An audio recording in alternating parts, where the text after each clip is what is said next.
iremos dar uma olhadinha um pouquinho mais a fundo em outras provas externas da veracidade da Bíblia. Antes de começarmos, eu vou começar com uma palavra de oração. E aí a gente vai ter um tempo interativo aí, antes de entrar nos nossos slides aqui. Oremos. Deus, nós queremos pedir que o Senhor esteja trabalhando aqui em nossos corações, em nossas mentes, nos ajudando a ter fé na Sua palavra, para entender que é através da Sua palavra que nós podemos descobrir quem nós somos. Só depois da gente descobrir quem o Senhor é que a gente pode realmente descobrir quem nós somos através da Sua palavra. Então Deus, nos dá mais confiança a cada dia de que a Sua palavra é verdadeira e a Sua palavra vale para nós hoje, na situação em que a gente vive. Então Deus, eu peço que abençoe o nosso tempo de conversa, de reflexão aqui juntos. Em nome de Jesus. Amém. Seguinte, alguém já ouviu alguma dessas afirmações aqui? Bem-vindo, Luiz. Todo mundo diga oi, Luiz. Oi, Luiz. Luiz, vai sair? Vai sair? Sair. Só pega no pé do Luiz. Deixa o carro. Tá. Deixa o tanque no carro. A ciência comprovou que a Bíblia é falsa. Alguém já ouviu uma afirmação dessa? A Bíblia está cheia de contradições. Não podemos crer na Bíblia porque foi escrita por homens. A Bíblia foi modificada e traduzida e tal, de forma que a gente não pode saber se ela é de fato verdadeira. A Bíblia não é o único livro espiritual, então por que não seguir o Alcorão, o livro de Mormon ou os Vedas? Tá? São alguns argumentos diferentes aí, e eu vou convidar vocês agora a montar uns grupinhos assim de umas 5 pessoas e discutir essas afirmações. Essas e outras, talvez, argumentos contra ou a favor da palavra de Deus. Olá, mãe! Chegou antes do que eu esperava. Eu imaginava que vocês iam chegar assim. Bom dia. Essa é minha mãe. Depois você topia, Jesus. Então, grupinho de uns 5, mais ou menos, aí, pode fazer naturalmente e discutam essas seguintes afirmações aí, essas que estão no telão. Valendo!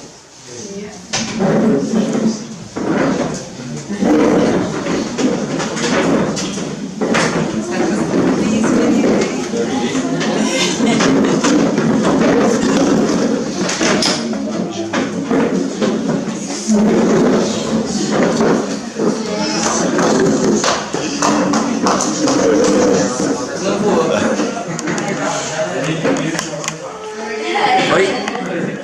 Tem alguém aí? Não.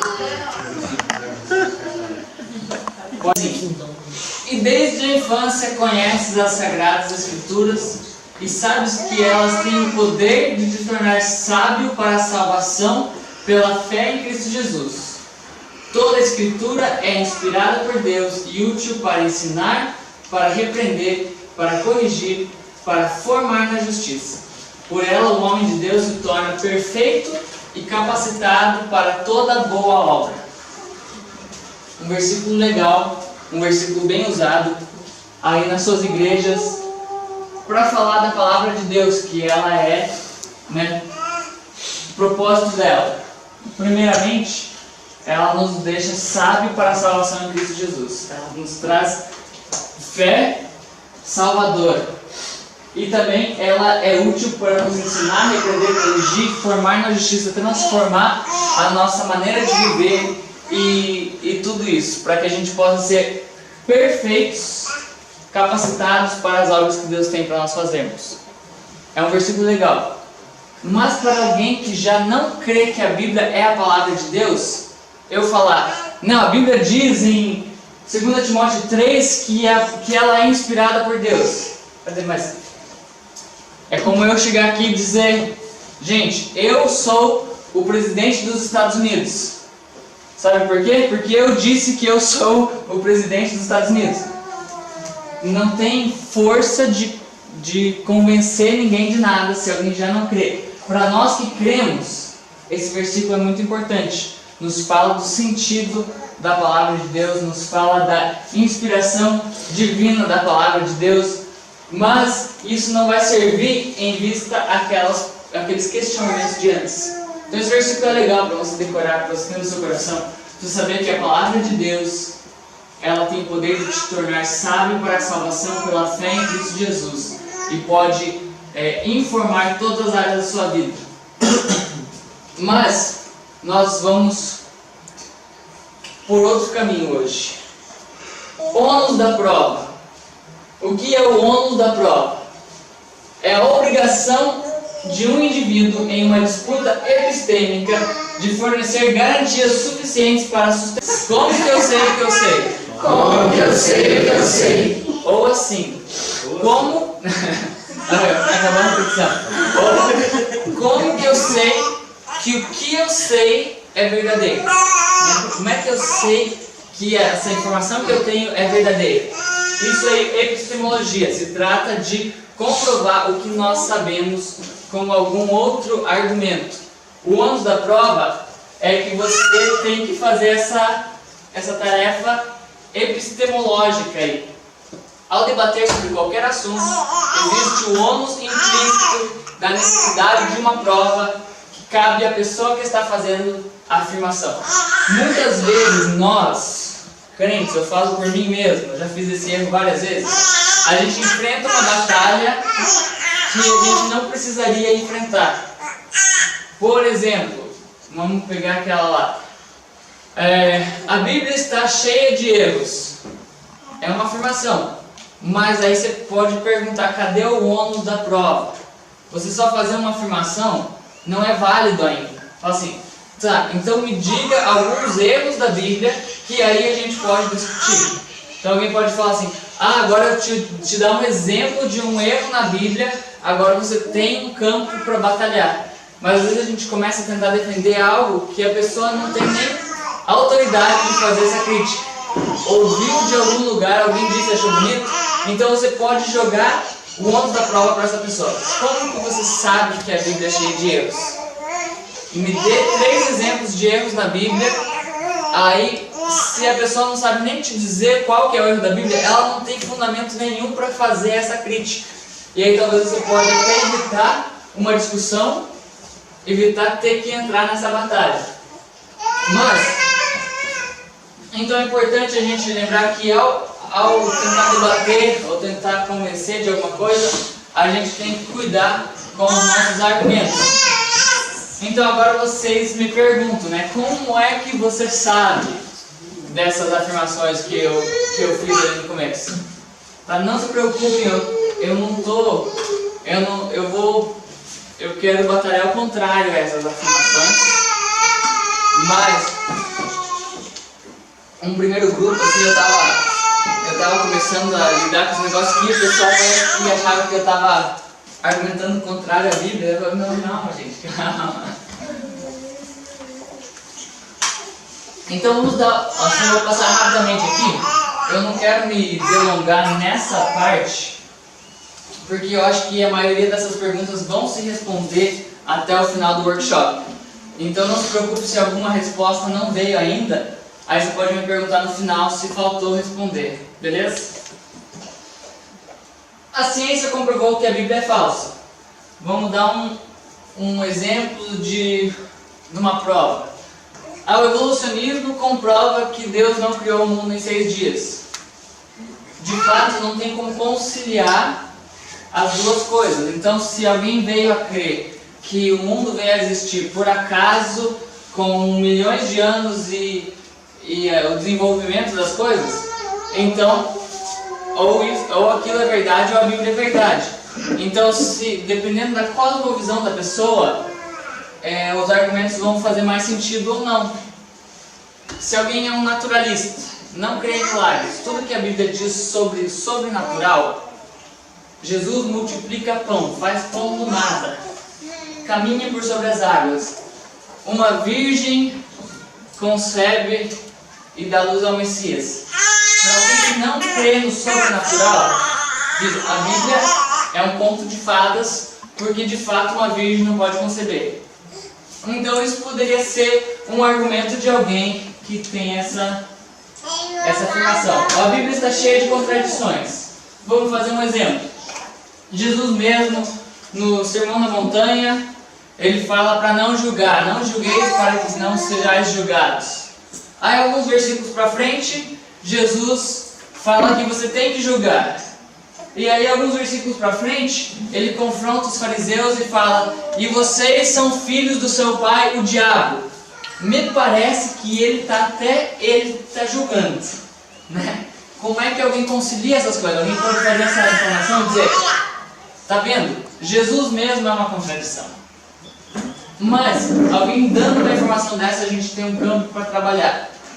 Se você for lá e olhar na Bíblia e dar o trabalho da hermenêutica para ver o que está acontecendo, olhar o contexto que ele está falando, você vai ver que não está se contradizendo. Você vai entender o que ele está falando. Mas existem na Bíblia aparentes contradições? Existem. Existem dificuldades bíblicas? Existem. A gente não pode negar que existem dificuldades bíblicas. Mas para isso que a gente tem seminários e pastores e gente que se dedica a estudar a palavra de Deus. Alguém afirma: não podemos crer na Bíblia porque ela foi escrita por homens. Aí você fala: não, mas como é que você afirma isso? Daí ela fala assim: a Bíblia mesmo diz que homens são falhos e pecadores, não são? Sim. São? Sim. E homens escreveram a Bíblia? Então a Bíblia é falsa. A Bíblia é cheia de mentiras. Ou a Bíblia foi modificada e traduzida de tal forma que não se pode saber se é verdadeira. Aí alguém te diz: não existe nenhum exemplar original de nenhuma passagem da Bíblia. Além disso, todas as cópias contêm erros, sem falar de traduções. Uma tradução muda simplesmente tudo, 100%. Porque de repente é outra língua, né? Outras letras, outra construção. Aí então alguém pode fazer um argumento desse tipo. E de fato é verdade. Não existe nenhum exemplar original e todas as cópias têm erros. Mas a gente vai gastar mais tempo nesse aí hoje para você saber do que eu estou falando. A Bíblia não é o único livro espiritual. Por que não seguirmos uma outra religião, né? Milhões de pessoas seguem outras religiões, ou até nem têm religião e são pessoas boas. Então pessoas têm opiniões e normalmente tem um porquê da sua opinião. E o porquê da sua opinião não é sempre injusto. Às vezes pessoas estão honestamente opostas a uma ideia, ou honestamente creem uma ideia que seja errada. Não é todo mundo que é só antagonista ao Evangelho e a Deus.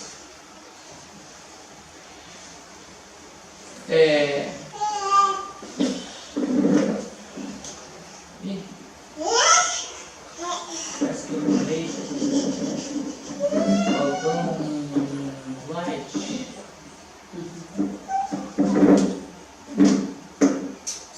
Bom, enfim. Eu achei que tinha outro slide. Mas a questão é: o que é a Bíblia? Como é que a gente define o que é a Bíblia? A Bíblia é um livro que contém muitas histórias. Mas não é um livro de história. É um livro que contém várias leis. Não é um livro de direito. É um livro com muitas poesias, rimas, canções. Não é um livro de poesias. Tem uns provérbios que nos ensinam a viver o dia a dia, a interagir com as pessoas, a viver uma vida melhor, mas não é um livro de autoajuda.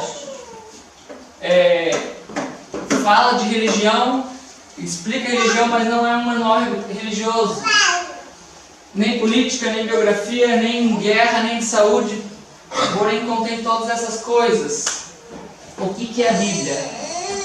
A Bíblia é um livro de teologia. O foco da Bíblia é Deus Todo-Poderoso se revelando ao homem.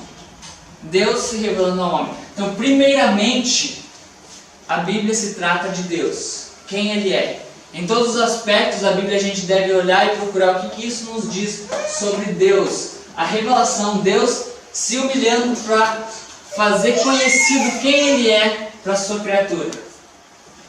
Especialmente a revelação do plano de salvação em Cristo Jesus. E aí, secundariamente, é um livro de antropologia. É um livro sobre o homem. Fala de nós. E nesse acampamento a gente está focando na questão de quem sou eu. Quem que eu sou? A Bíblia vai poder informar isso. Quem eu sou.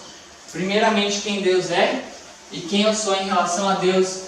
E isso é muito importante a gente dar atenção. Mas eu quero afirmar para vocês que a Bíblia é, de fato, verdadeira e confiável. E agora vocês me perguntam: como você sabe? Como que eu sei? Cadê o bônus da prova? Cadê o bônus da prova? Então vamos lá. Vocês estão prontos? Faz assim. Escuta e depois faz igual.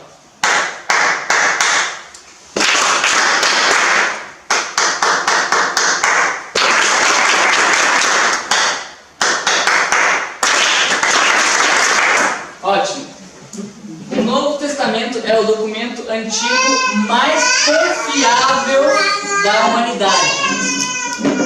Sua integridade textual é mais certa do que os escritos de Platão ou do que a da Ilíada de Homero. E a gente vai ver isso em uma tabelinha daqui a pouco para você entender o quanto. Mas eu quero, nesses próximos minutos, mostrar para vocês provas da Bíblia, da veracidade da Bíblia, da confiabilidade da Bíblia, arqueologicamente, historicamente, literariamente e estatisticamente. Eu vou tentar, tá bom? 4 categorias para você confiar na Bíblia, que não seja olhando a Bíblia em si. Talvez isso sirva para você convencer alguém de fora. Então eu vou passar rapidamente isso aqui. Quem aqui vai numa igreja luterana livre? Olha, todo mundo? Quase todo mundo. Seu manual evangélico tem essas informações. Volte e meia, seu pastor vai falar de coisas assim. 40 autores diferentes. Assim, o número, não se assuste se em algum lugar você vê um número diferente de autores da Bíblia. Salmos, tem várias pessoas que escreveram salmos. Às vezes o número que a gente diz varia por causa disso. O que você considera um autor. Mas 40 autores diferentes, de continentes diferentes, épocas diferentes, idiomas diferentes, pessoas que nem se conheciam, numa extensão de tempo de 1.600 anos, todos escrevendo um livro que contém a mesma mensagem básica. O Deus que criou os céus e a terra providenciou uma maneira que as pessoas pudessem conhecê-lo pessoalmente. Por outro lado, também tem profecias cumpridas. Isso é um testemunho para o sobrenatural da Bíblia, para o poder disso. Inclusive, mais de 300 profecias somente sobre Jesus Cristo.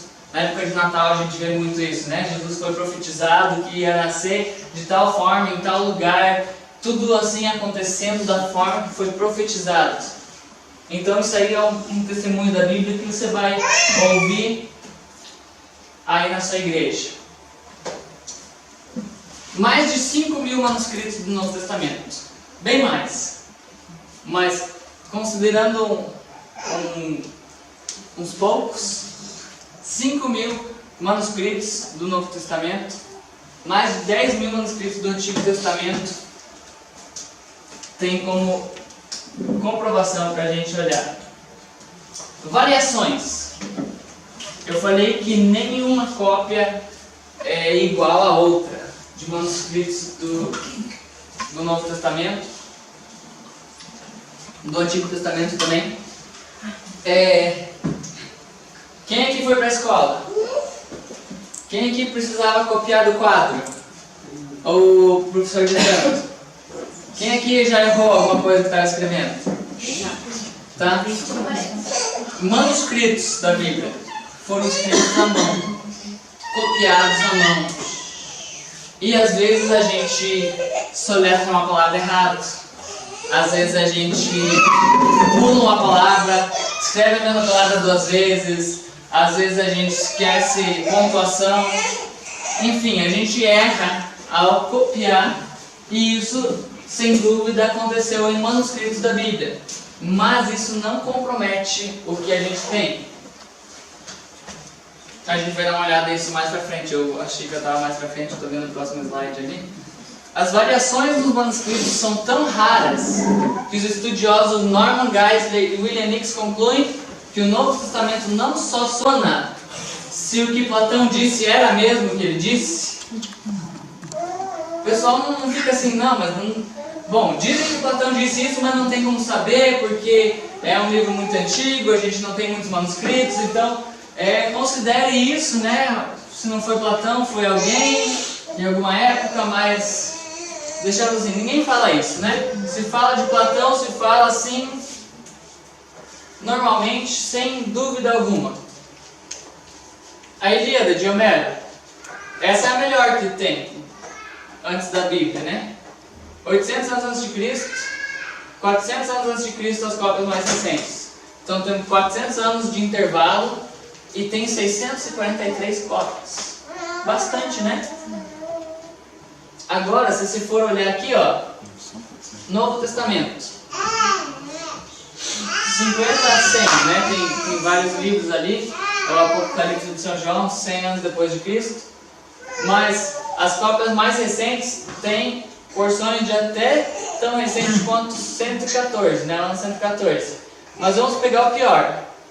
Mas onde a gente já tem o Novo Testamento completo, no ano 325. O tempo de intervalo, 225 anos. Compara aqui, ó, com o melhor que a gente tem, que é 400 anos. Menos da metade. E agora quantas cópias? 5.366 aqui nessa contagem. É exponencialmente mais do que qualquer outra coisa. Isso nos dá confiança no nosso texto. Se alguém quer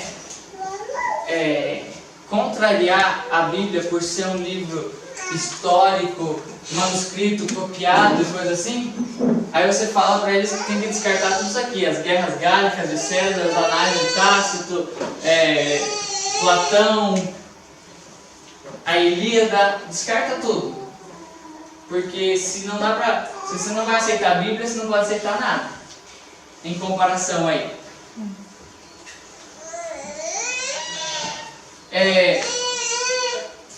Recentemente foram encontrados os pergaminhos do Mar Morto. São mais manuscritos do Antigo Testamento aí. Aqui é uma foto da primeira caverna que foram descobertos, achados aí. Isaías e um comentário sobre Abacuque. Mas foram encontrados muitos pergaminhos interessantíssimos aqui nas cavernas de Qumran, guardados, preservados, um dos manuscritos mais antigos aí que a gente tem do Antigo Testamento. Aqui é um pedaço das coisas que foram encontradas ali. Isso aqui não é um texto bíblico, isso está numa exposição em Londres e é um documento sobre como o povo hebreu tinha que viver, né, o rendimento interno ali deles, mas está em exposição em um museu. Aqui está o texto manuscrito em hebraico. Aqui temos um manuscrito em grego. Esse aqui é um dos manuscritos, aqui é a última folha do Evangelho de João. E isso aqui foi os mais antigos manuscritos que a gente tem. São escritos todos em caixa alta, assim. tudo em caixa alta e sem espaço.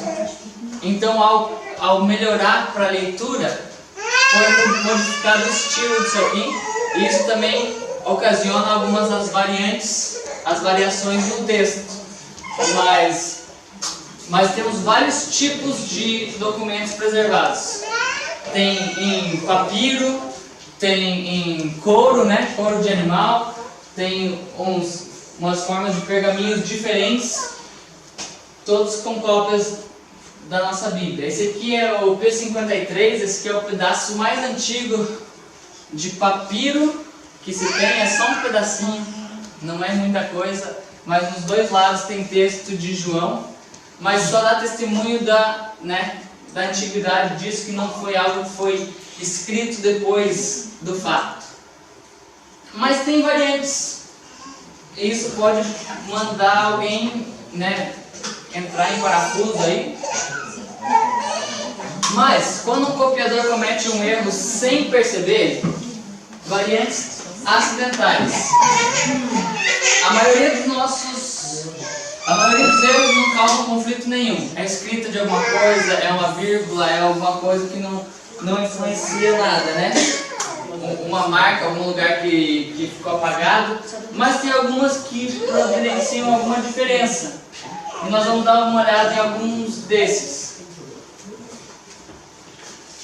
João 17,15 diz assim: não oro que os tire do mundo, mas que os guardes do maligno.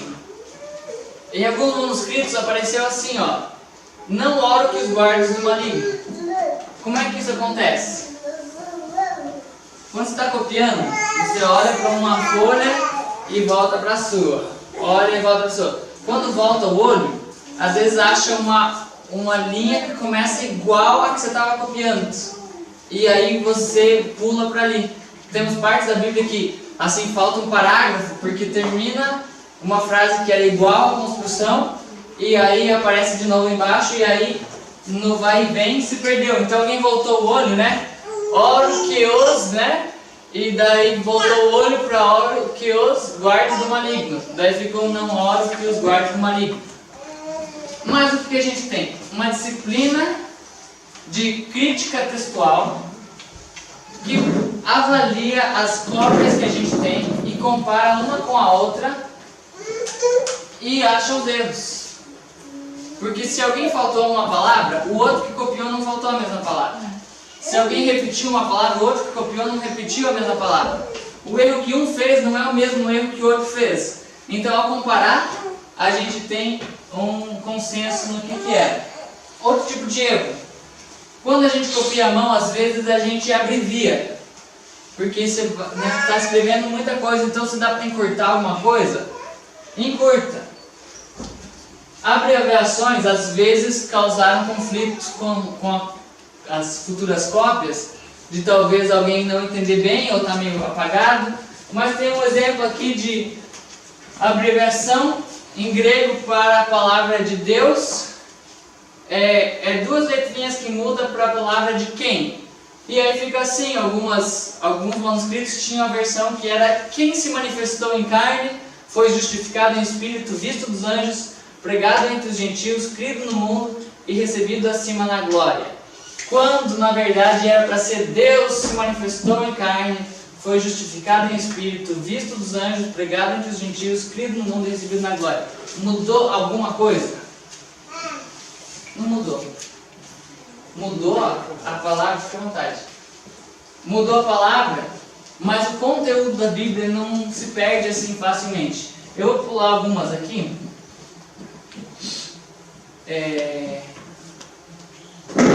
Aqui, ó.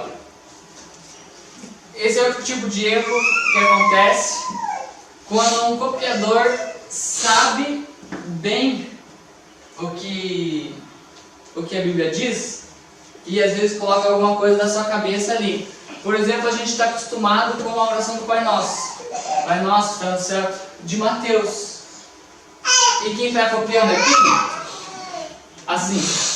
Isso a gente está postulando o que aconteceu. Pode ser que pensou: bom, a oração do Pai Nosso de Mateus é mais comprida, então está mais completa, deixa eu adicionar, Ou pode ser que ele estava só tão acostumado que chegou Na oração continua a escrever Pai Nosso que está nos céus. Mas em Lucas não tem o nosso e que está nos céus. É mais curto, é só Pai, santificado seja o teu nome. Então, alguns manuscritos se encontra em Lucas a adição de nosso que está nos céus no texto. Mas isso aí também na comparação crítica textual se descobre que não é assim. Algumas modificações da Bíblia são propositais, são intencionais.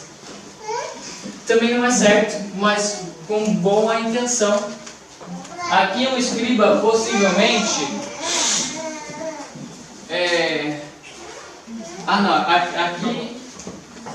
aqui um escriba conhecia os escritos de Isaías e de Malaquias. E no texto diz como Isaías escreveu. E o cara que está copiando fala assim: não, mas metade dessa citação é de Isaías, a outra metade é de Malaquias. Vamos lá ver? Não, então não querendo consertar a Bíblia, em vez de colocar como diz em Isaías, colocou como diz nos profetas. Mas aí ao fazer a crítica textual também viu que isso aqui foi uma emenda feita por alguém com boa intenção, mas também se resolve. Outros escribas motivados por doutrina, não conseguindo imaginar que Jesus não soubesse alguma coisa.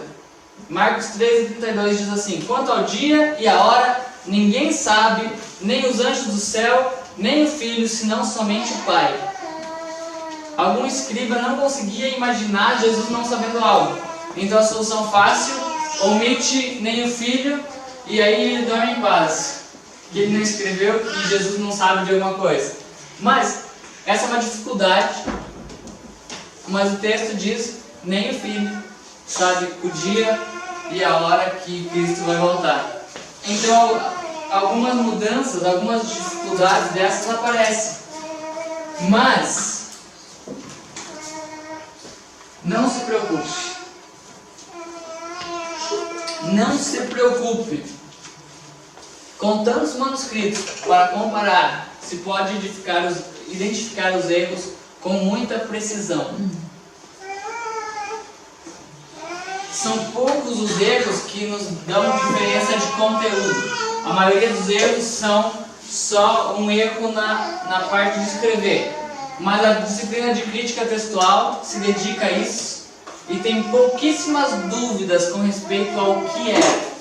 E se você tem uma Bíblia um pouquinho mais interessante, assim, com algumas anotações, algumas informações extras, onde tem alguma dúvida sobre o conteúdo do texto, você vai ter um asterisco, dizendo alguns dos manuscritos mais antigos não contêm esse versículo, ou alguma coisa assim. Mas a Bíblia se interpreta com a Bíblia, de tal forma que um erro em um lugar não compromete a interpretação da Bíblia, porque ela se interpreta com ela mesma. Não compromete a mensagem da Bíblia. A Bíblia é o documento mais confiável literariamente da antiguidade, sem comparação nenhuma. Não tem nada que chega ali pertinho para comparar. A Bíblia é muito mais confiável do que qualquer outro documento antigo. E isso você pode confiar completamente. Tudo bem até aí? Alguém entrou numa crise espiritual ao descobrir que a Bíblia, os manuscritos contêm erros? Por favor, não entre em crise espiritual. Porque é um fato. A gente pode passar por sermos bobos. Se a gente diz, não, a Bíblia não tem erro, e alguém fala assim, não, mas eu já vi que os manuscritos não tem nenhum que compara, que dê exatamente com o outro, né? E então você fala, não, eu creio que a Bíblia é perfeitamente sem erro nenhum. Fala, não, a Bíblia tem os erros nos seus manuscritos, mas esses erros não nos afetam. Esses erros não comprometem a nossa fé. Então a gente pode conceder para alguém e explicar, bom, então vamos comparar com qualquer outro documento antigo que você quer afirmar e eu vou te dizer que a Bíblia é melhor. Beleza? Antes de entrar nesse próximo pedaço, eu vou pedir que todos vocês fiquem de pé. De pé, assim. Agora põe os dedos assim, um dedo. Levanta aqui e vai para lá, para a tua esquerda. Agora lá para a direita. Muito bem. Agora 5 voltas, assim ó. 1, sem cair. 2, 3, 4, 5. Você está rodando ainda. Agora pode sentar para não cair.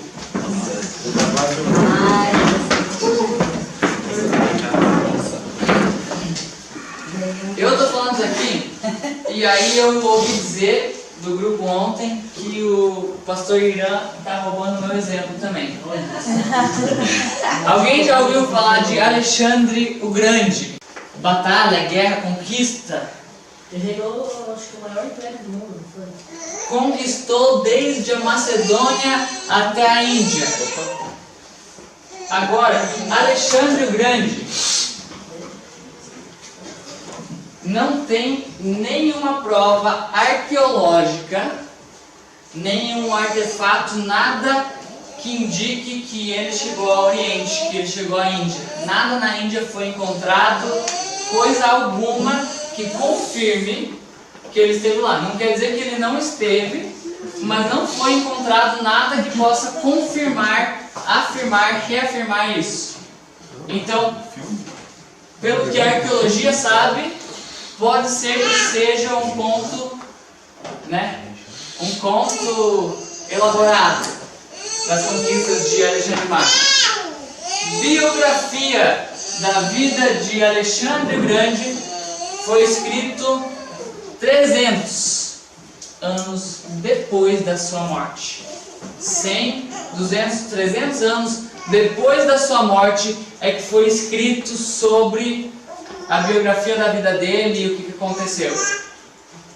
Ninguém questiona Alexandre Grande.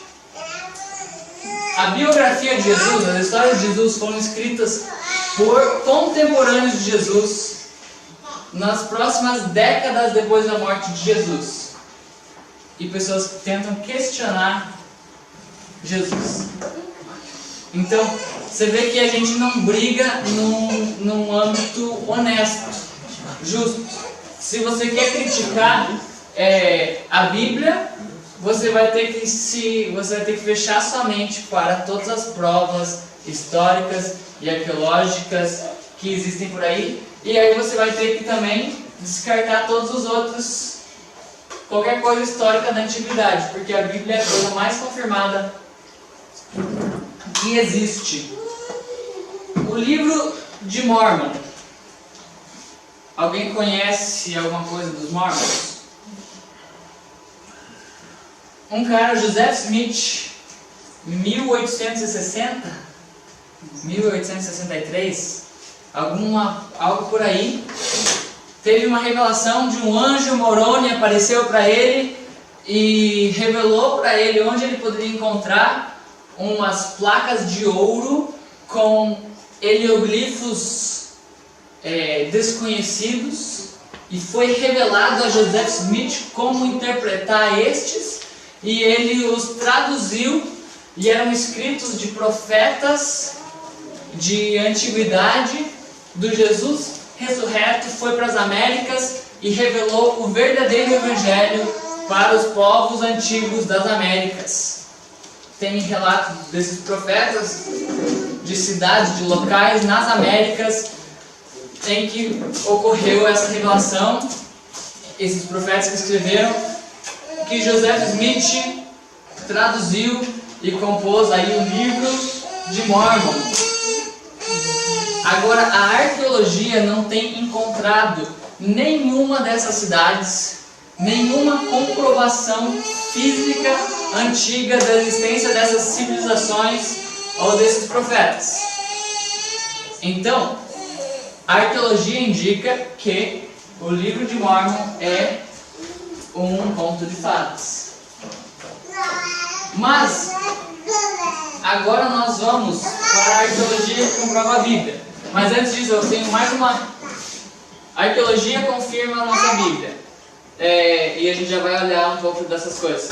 Mas a história secular confirma a história de Jesus. Tá? Cornélio Tácito, né? Cornélios Tácitos, 55 a 120. Anos 55 ao ano 120, a vida dele. Um historiador romano, um dos mais conceituados historiadores da antiguidade.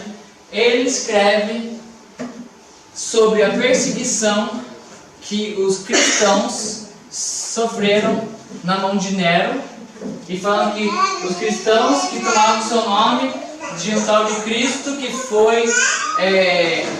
foi condenado por um dos nossos, Pôncio Pilatos, e crucificado pelos romanos. Então, Cornélio Tácito, historiador romano, não crente, nada a ver com a história da Bíblia, aí em questão de fé, confirma os fatos de Jesus Cristo ter morrido na cruz, sido condenado por Pôncio Pilatos, crucificado pelos romanos.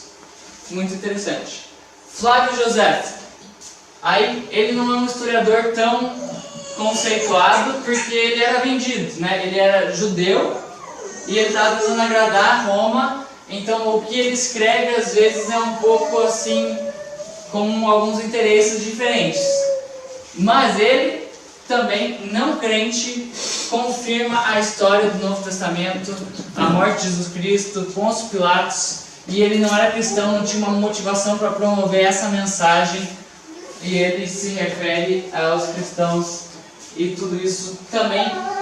Historiadores dos quais muita informação deles é usada nas escolas para montar todo o currículo da antiguidade, se usa esses historiadores, e esses mesmos historiadores confirmam a história de Jesus Cristo. Mas agora vamos lá para a antiguidade. Essa aqui é uma estela do faraó Merneptah, século 13 a.C. E aí fala da vitória contra seus inimigos, e Israel está na lista dos seus inimigos que ele venceu. Muito legal, essa é a primeira referência extra-bíblica à nação de Israel. Pula bem pra frente agora. Esse aqui eu fiz, não está bem na linha do tempo aí, mas aqui o cilindro do rei Ciro, um selo autorizando o povo de Israel para voltar e reconstruir o templo, a libertação do cativeiro. Esdras e Neemias na sua Bíblia fala sobre o rei Ciro autorizando a reconstrução do templo. Esse aqui é o selo que marca assim o decreto que eles podem voltar. Então a gente vê pela arqueologia que a história se confirma. Outra coisa interessante do rei Ciro é que Isaías profetizou sobre o rei Ciro. Quantos anos, pastor? Me deu um branco agora. Antes. Isaías. Antes do rei Ciro. 100 anos? Por aí. Uns 100 anos antes do Ciro existir, Isaías profetizou por nome. Então essa é coisa do sobrenatural da Bíblia, né? Mas a gente está falando só da historicidade da Bíblia agora. A história confirma a Bíblia, a arqueologia confirma a história da Bíblia de várias maneiras. A arqueologia tem desmentido muitas teorias infundadas contra a Bíblia. Mas um exemplo é que ainda é ensinado em faculdades hoje documentário de hipótese que sugere que Moisés não poderia ter escrito o Pentateuco, porque a escrita não existia em seus dias, tá? Pessoas tentam desmentir a Bíblia e falam, não, os cristãos, os judeus dizem que Moisés escreveu o Pentateuco, né? Mas não poderia ter sido Moisés, porque não existia escrita na sua época. Mas aí foi descoberto pela arqueologia o Black Stele, uma placa de basalto preto esculpida em caracteres de cuneiforme com detalhes da lei de Hammurabi. Isso era após Moisés? Não, era pré-Moisés. Também era pré-Abraão. Mas a hipótese do documentário ainda é ensinada hoje em dia. Alguém conhece a lei de Hammurabi? Ouviu falar isso na escola? Olho por olho, dente por dente. Olho por olho, dente por dente, né? A Bíblia cita isso aí também. Mas aqui, ó. Aqui é a estela de Hammurabi. Aqui foi escrito em cuneiforme antes de Moisés. Então, dizer que Moisés não poderia ter escrito a Bíblia é uma mentira. Se você vai afirmar que isso aqui é de antes de Moisés, você tem que conceder que escrita já existia assim na época de Moisés. Aqui nós temos um amuleto de prata em hebraico que tem a bênção sacerdotal ali. O Senhor te abençoe, te guarde, faça resplandecer o seu rosto sobre ti. Esse é o primeiro artefato encontrado, mais antigo artefato com o nome de Deus escrito. Mas é algo que vem da antiguidade, confirmando o texto bíblico, a história do povo de Israel, a bênção aí de Números. Essa aqui é uma tábua em cuneiforme que contém uma história de um dilúvio global. A história é o mais antigo achado sobre a história do dilúvio do povo da Suméria, falando que o mundo inteiro foi inundado, confirmando a nossa história de Noé, Arca de Noé. Aqui, isso aqui é parede egípcia e retrata hebreus comerciantes usando túnicas coloridas. Lembra de José do Egito? José tinha uma túnica colorida. Agora a gente tem isso na arte egípcia, túnicas coloridas. A gente vê que tinha interação comercial. Aí José foi vendido também numa interação comercial de alguns povos com o Egito. Tá aí, isso aí está nas paredes egípcias, confirmando a presença do povo hebreu no Egito e tudo mais. Aqui temos as cartas de Amai, uma coleção de cartas enviadas de reis vassalos na Síria e Canaã, enviados para faraós do Egito. E as escritas nessas cartas nos ajudam a pôr as datas no Êxodo e na conquista, quando Israel saiu do Egito e quando o povo de Israel entrou na terra de Canaã, confirmado arqueologicamente. Aqui tem uma lista de reis da Suméria e assim, a gente não está falando do conteúdo, se é verdadeiro ou não dessas coisas, mas o que elas dizem. Aqui, reis da Suméria estão retratados antes do dilúvio com vidas extremamente longas e depois do dilúvio com vidas reduzidas. E isso aqui Gênesis nos mostra também. Nos mostra que antes do dilúvio tinha vidas mais longas, né? Matusalém vivendo 900 e tantos anos. Aqui nós temos o que é isso? Quando os israelitas entraram em Canaã, o rei moabita Balaque contrata um profeta Balaão para amaldiçoar os israelitas. Esse profeta é referido nessa inscrição de Deir-Alá, de meados do primeiro milênio a.C. Então aqui tem um pedaço não bíblico do contrato de Balaão para amaldiçoar Israel. Então é uma prova extra-bíblica confirmando a história que a gente tem na Bíblia. Nós temos inúmeras comprovações arqueológicas que confirmam a história da Bíblia, as pessoas da Bíblia, as cidades da Bíblia na antiguidade. Aqui tem escravos no Egito construindo tijolos. E a arqueologia também nos ajuda às vezes a entender um pouquinho mais sobre os textos bíblicos. Tá?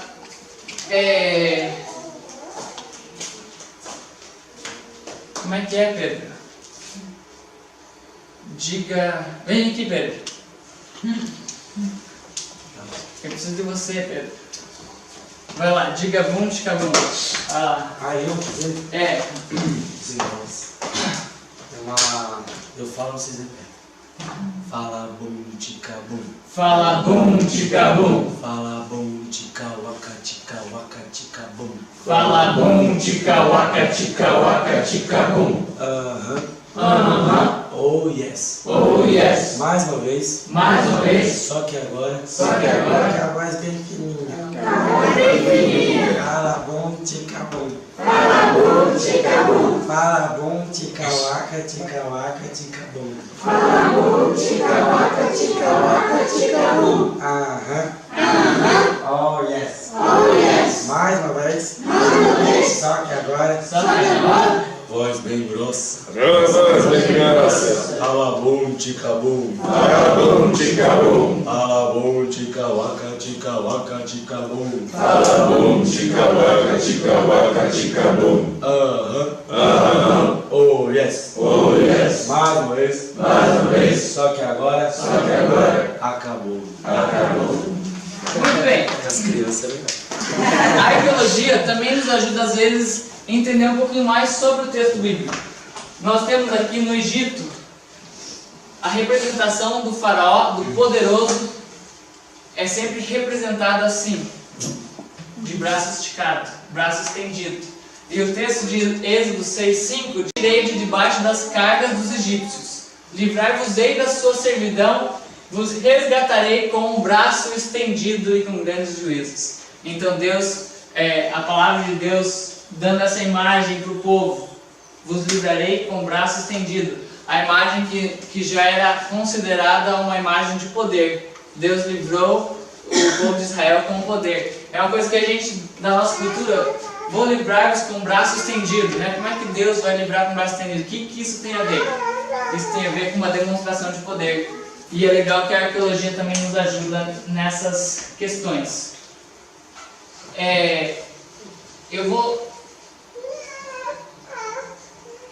Eu tenho mais umas coisas aqui. Eu vou dar um momentinho para alguma pergunta dessa parte e eu vou mudar um pouquinho o foco. Não muito. Alguma pergunta? A arqueologia confirmando a história da Bíblia. O livro de Lucas, 24 cidades citadas, todas são cidades conhecidas, você sabe onde elas estão, todas são confirmadas historicamente.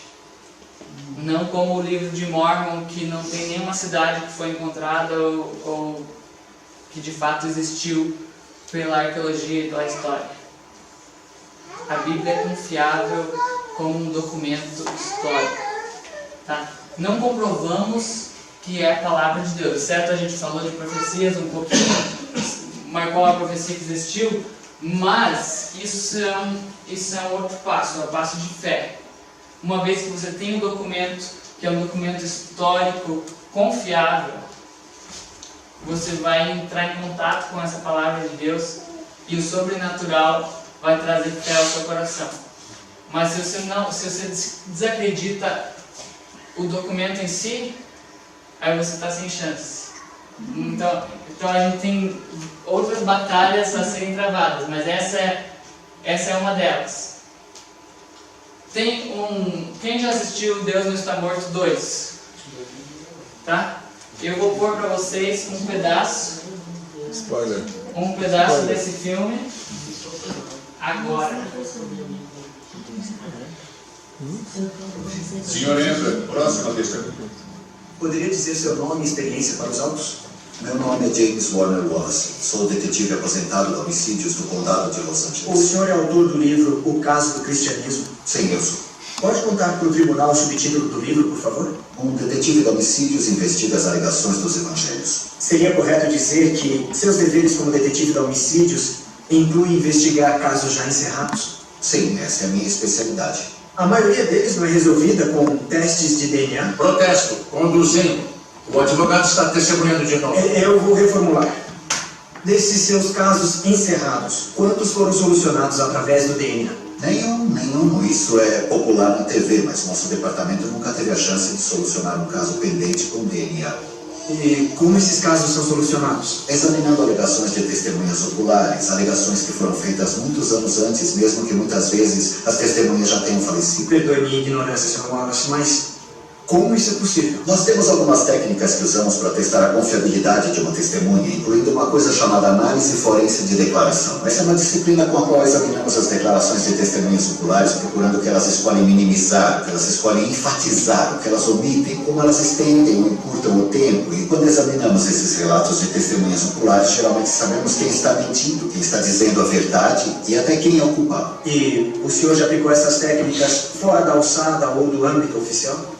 Sim, já apliquei minha especialidade na morte de Jesus pela mão dos romanos e, na verdade, estudei os evangelhos como se estivesse estudando qualquer outra declaração forense. Em questão de meses, eu determinei que os 4 evangelhos, escritos de diferentes perspectivas, contêm relatos de testemunhas oculares sobre a vida, o ministério, a morte e a ressurreição de Jesus. E o senhor considerou que os 4 relatos fizessem parte de uma conspiração destinada a promover a crença numa nova fé? É preciso considerar as conspirações ao avaliar relatos de testemunhas oculares. Mas conspirações bem-sucedidas normalmente envolvem um número pequeno de pessoas. É mais fácil 2 pessoas mentirem e conseguirem guardar segredo do que 20. E esse é o verdadeiro problema com as teorias de conspiração relacionadas aos apóstolos do século I. Era muita gente tentando sustentar essa conspiração durante um período muito longo de tempo. E, pior ainda, eles sofriam uma pressão sem precedentes, uma pressão inimaginável. Cada uma dessas pessoas foi torturada e morreu pelo que alegava ter visto, e nenhuma delas jamais retratou a história. Então a ideia de ser uma conspiração do século I é simplesmente irracional. Em vez disso, o que eu vejo nos evangelhos, que eu chamo de declaração involuntária de apoio da testemunha. O que é uma declaração involuntária de apoio da testemunha? Pode me emprestar sua Bíblia? Eu vou abrir o evangelho de Mateus para dar um exemplo. Eu vou começar com uma passagem que Jesus está em frente a Caifás numa audiência. Diz aqui: então cuspiram no rosto dele e o atingiram com socos. Outros lhe deram tapas e disseram: profetize para nós, Cristo, quem te bateu? Parece um pedido muito simples, já que as pessoas que tinham batido nele estavam ali na frente. Não faz sentido, sabe? Por que seria profetizar, dizer quem bateu nele? Mas só quando se lê Lucas que se obtém a resposta. Ele disse: os homens que vigiavam Jesus começaram a zombar e a bater nele. Eles o vendaram e exigiram: profetize quem te bateu. Então agora sabemos por que foi um desafio, porque Lucas nos conta que Mateus esqueceu que ele estava vendado durante os acontecimentos. E isso é muito comum, esse tipo de apoio involuntário da testemunha que dá detalhes sobre o que a primeira testemunha esqueceu. Depois tivemos examinando esses evangelhos, usando o modelo que eu uso para determinar se uma testemunha é confiável, eu concluo que os 4 evangelhos deste livro contêm relatos confiáveis das próprias palavras de Jesus. E isso inclui as declarações citadas pela senhorita Wesley na sala de aula. Certamente. Obrigado, detetive. A testemunha é sua. Detetive Wallace, não vou tentar comparar o meu conhecimento bíblico com o seu. Mas não é verdade que esses relatos dos evangelhos variam muito no que dizem? Que existem inúmeras discrepâncias entre esses relatos? Absolutamente. Mas é exatamente o que devemos esperar. Eu não entendi isso. Relatos de testemunhas oculares sempre diferem na maneira em que elas se lembram da história. São diferentes perspectivas geográficas com suas histórias, até mesmo onde estavam no local. Quando eu examinei os evangelhos, estava tentando determinar se os relatos eram precisos e confiáveis, apesar das diferenças que encontraria entre eles. E como cristão devoto, o senhor sente que conseguiu? Sr. Kane, acho que me entendeu mal. Quando comecei o estudo, eu era um ateu devoto. Comecei a examinar os evangelhos como um cético convicto, não como um crente. Sabe, eu não fui criado num ambiente cristão, embora eu tenha uma consideração elevada pelo valor da evidência. Não sou cristão porque fui criado dessa forma ou porque esperava satisfazer alguma necessidade ou atingir algum objetivo. Eu sou cristão porque é uma verdade evidente. Quero excluir a declaração, por favor. O júri deve ignorar as últimas observações do detetive Wallace. Aí tem a abordagem de alguns argumentos. O detetive Wallace ali representando um cara chamado Lee Strobel, e eu descobri que saiu um filme da vida dele agora, esse ano passado. Não assisti, para dizer se recomendo ou não, mas o livro é muito bom, já li, né? É Case for Christ, acho que é causa pelo Evangelho, causa pelo cristianismo. É bom. E assim ele explora esse lado assim de avaliar o texto bíblico para ver se ele era um ateu, a esposa dele se converteu e ele não aceitou, então ele se propôs a desprovar a Bíblia e ele não conseguiu, né? Acabou se convertendo. Mas ele falou algumas coisas interessantes ali para a gente revisar aqui, para pôr na cabeça. Os discípulos viram Jesus Cristo ressurreto e testemunharam que Jesus Cristo ressuscitou, que eles viram Jesus ressurreto, morreu e ressuscitou. Por alegarem que Jesus ressuscitou, ou afirmarem que Jesus ressuscitou, eles enfrentaram muitas perseguições e todos foram mortos por isso. A exceção, o João, o discípulo amado, que morreu velhinho, escreveu o Apocalipse, mas ele também sofreu bastante pela mentira, se fosse uma mentira. E diz que alguém, para manter uma conspiração, uma mentira, vai enquanto tem algum benefício. Mas depois que caiu a casa, não adianta mais guardar segredo. E esse segredo não era só os 12, né? Jesus apareceu para muitas pessoas. Tinha 500. mais de 500, é isso que eu nunca ia dizer. Mais de 500 que viram Jesus ressurreto e afirmaram que viram Jesus ressurreto e em vista da perseguição não se retrataram. Pessoas, alguém pode dizer, não, mas tem muçulmanos que morrem pela sua fé, se explodem, coisa assim, é diferente. Por algo que você crê, você pode morrer, defender. Mas se você está inventando a mentira e você sabe que é mentira, você não vai até essa consequência. Então alguém que se mata por sua fé, explodindo pessoas, crê que aquilo vai trazer o benefício, vai trazer o perdão dos seus pecados, vai trazer o paraíso, o que seja. Isso pode acontecer. Mas alguém que está inventando uma mentira não vai levar até essas últimas consequências. E os discípulos do apóstolo levaram até as últimas consequências. E isso é testemunho da verdade do que ocorreu. Então isso que ele testemunhou ali. E a outra questão foi legal, essa questão de um evangelho confirmar o outro. Nós estávamos batendo Jesus e dizendo, profetiza quem foi que te bateu. Profetizar o que se ele está vendo? Mas o outro evangelho diz, ele estava vendado. Agora faz sentido, não está vendo? Profetiza quem foi. Foi o Cleiton, né? Desculpa. Coisa de Então a gente tem, assim, a gente não tem razão nenhuma para ter dúvida. Nossa, amigo, sim. É interessante também que, historicamente, a ressurreição de Cristo, se fosse para ter ganhado algo, não começaria com o testemunho de uma mulher, porque o testemunho de uma mulher não era válido. Não era aceito. Então é interessante ver dessa forma também. Não, se você fizer análise, tem várias abordagens diferentes a isso. Mas alguém falando, história fictícia. Quem que vai escrever uma história em que todos os personagens têm o nome de Maria? Maria, Maria, Maria e Maria. Que confusão, né? Você vai escrever uma história, você vai inventar um outro nome, né? Para você identificar um personagem do outro, para não criar confusão. Então tem várias abordagens assim que trazem outras perspectivas para a gente da veracidade da Bíblia. Quero falar estatisticamente. A Bíblia é o número 1 livro mais vendido da história.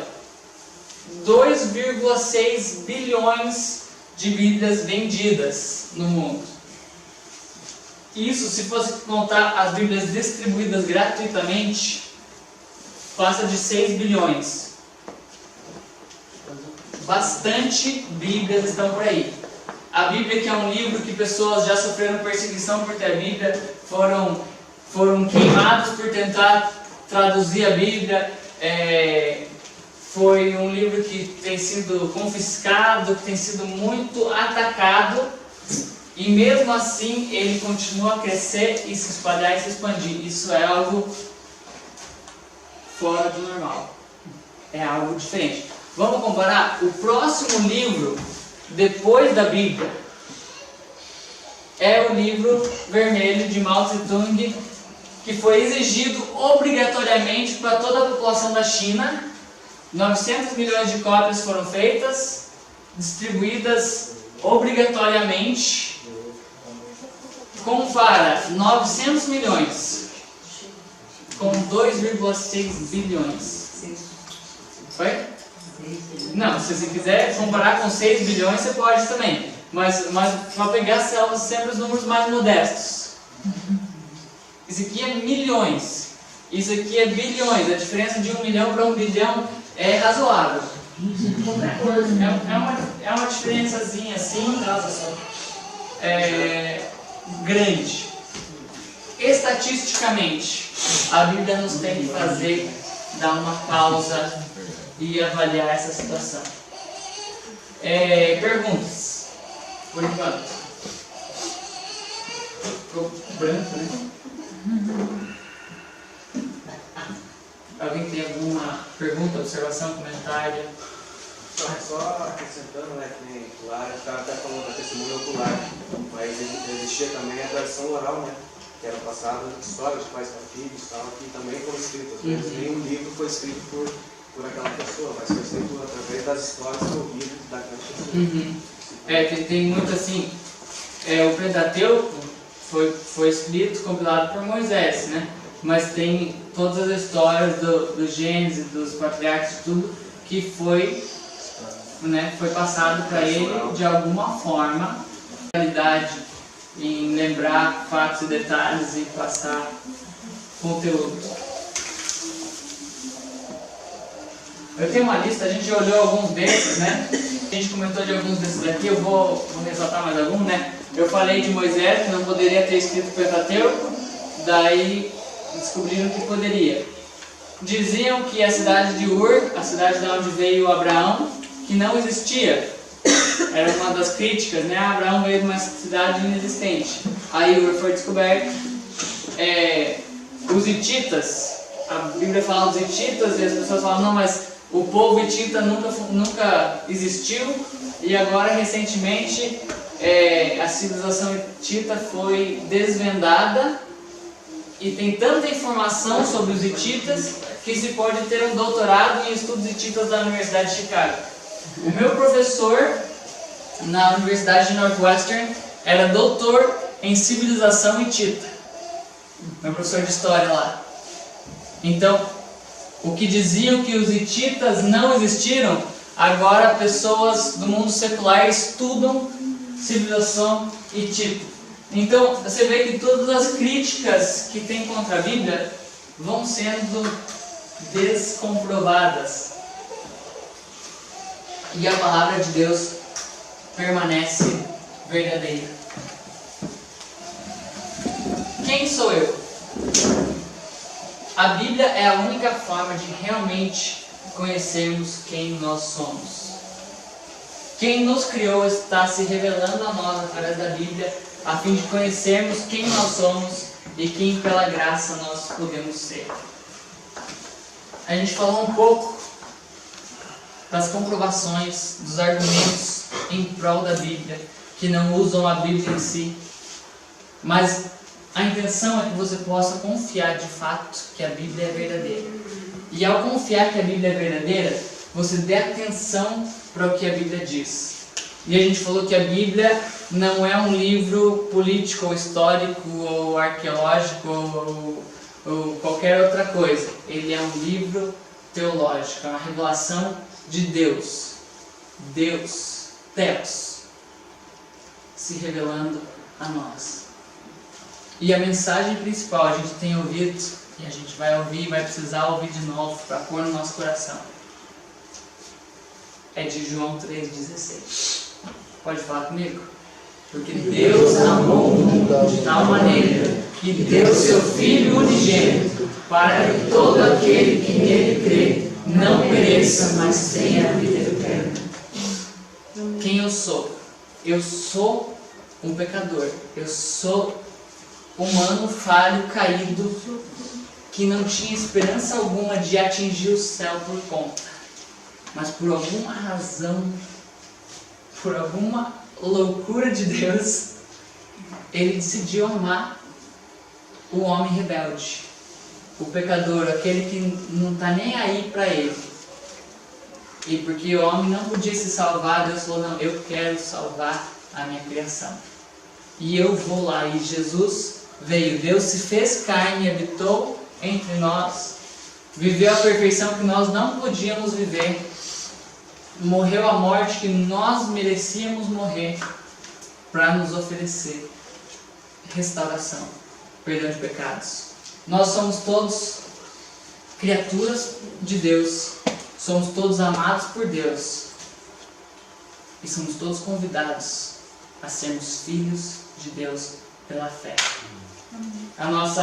O nosso versículo do começo, né? Vamos voltar lá e dar uma olhada. Ops. Viajamos, hein? Mais uma coisa.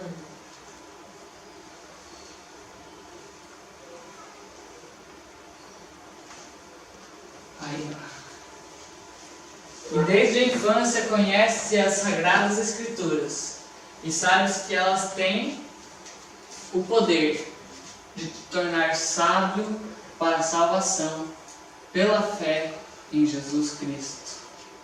Toda a Escritura não é simplesmente historicamente confiável e confirmável, não é somente arqueologicamente correta. Ela é inspirada por Deus e ela é útil para ensinar, para repreender, para corrigir e formar na justiça.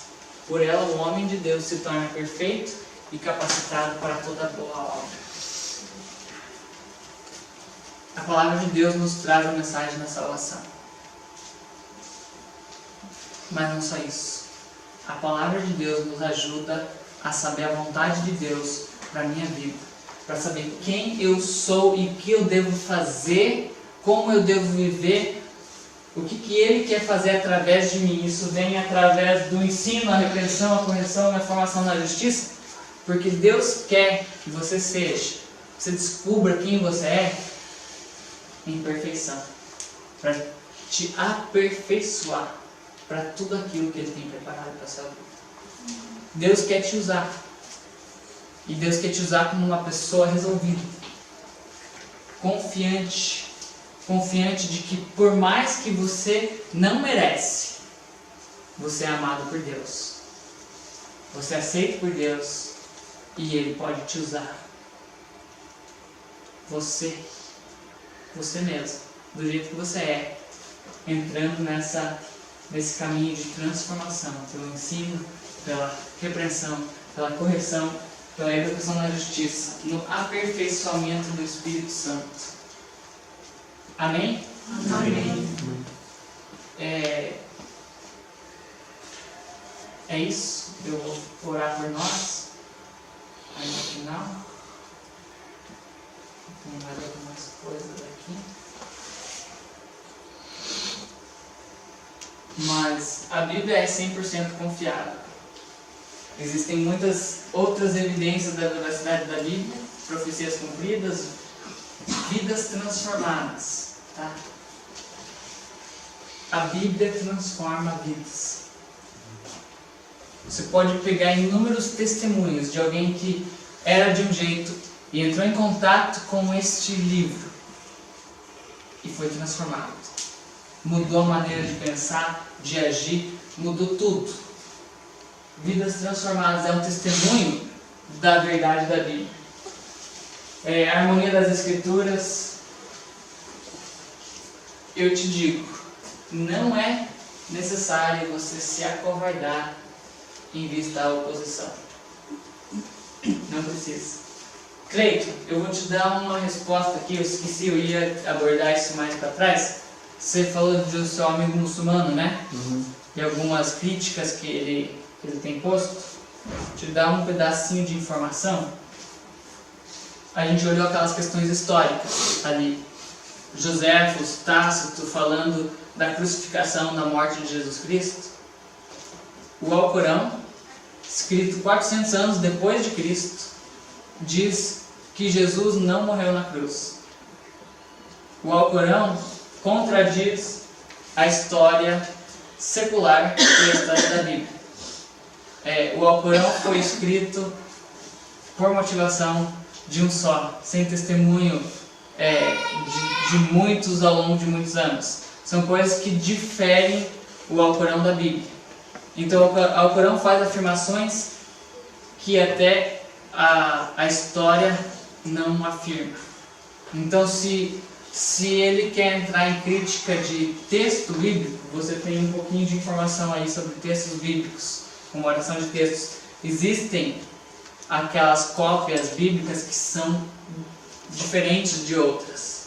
E tem umas que são descartadas porque foram feitas com motivações incorretas aí, com outros grupos. Então isso está catalogado. Temos famílias diferentes de manuscritos e aí a força de persuasão delas depende da família de manuscritos que vem. Mas não precisa lançar dúvida se de repente existe outro manuscrito que diz outra coisa, que isso aí também vai aparecer. Beleza?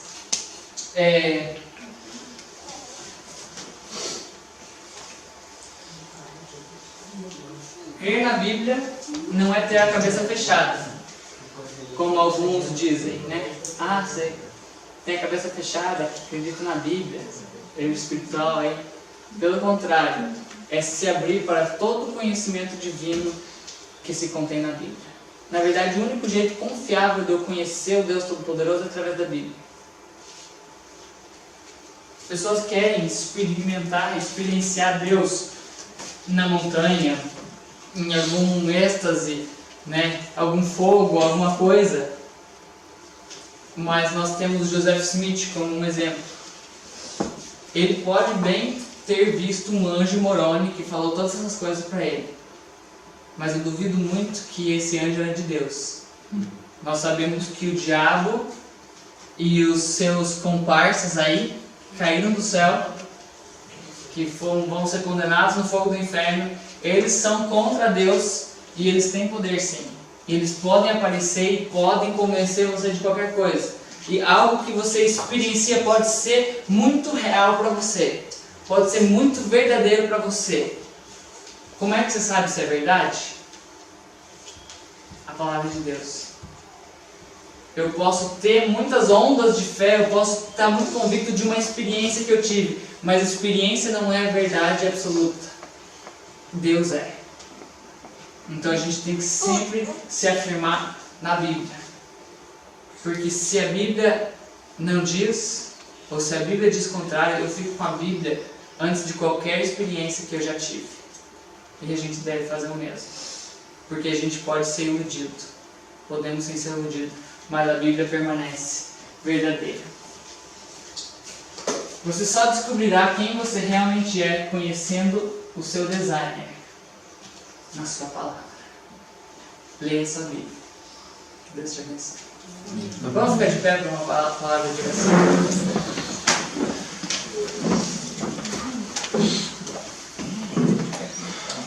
Deus, eu te agradeço que o Senhor tem milagrosamente guardado a sua palavra para nós, preservado ao longo dos séculos a sua palavra em vista a muita perseguição, muita improbabilidade. O Senhor tem mantido a sua palavra. Eu te agradeço que a gente tem a sua palavra vida para nós, a gente pode lê-la, a gente pode te conhecer nas palavras das Sagradas Escrituras. Deus, nos dá confiança na Bíblia, nos dá confiança em Ti e nos ajude, Deus, a saber enfrentar com amor e graça as opiniões contrárias que a gente encontra por aí e que outras pessoas, através de nós, possam vir a confiar em Ti, vir a crer, ter uma fé salvadora e também desfrutar da Sua presença, da Sua verdade através da Sua palavra. Te agradeço por esse acampamento e esse tempo para a gente parar e refletir quem nós somos e que todos nós possamos nos encontrar em Ti. Oramos isso em nome de Jesus. Orem o Pai Nosso comigo. Pai nosso que estás nos céus, santificado seja o Teu nome. Venha o Teu reino, seja feita a Tua vontade, assim na terra como no céu. O pão nosso de cada dia nos dai hoje. perdoa as nossas dívidas, assim como nós perdoamos nossos devedores. E não nos deixes cair em tentação, mas livra-nos do mal, pois teu é o reino, o poder e a glória para sempre. Amém.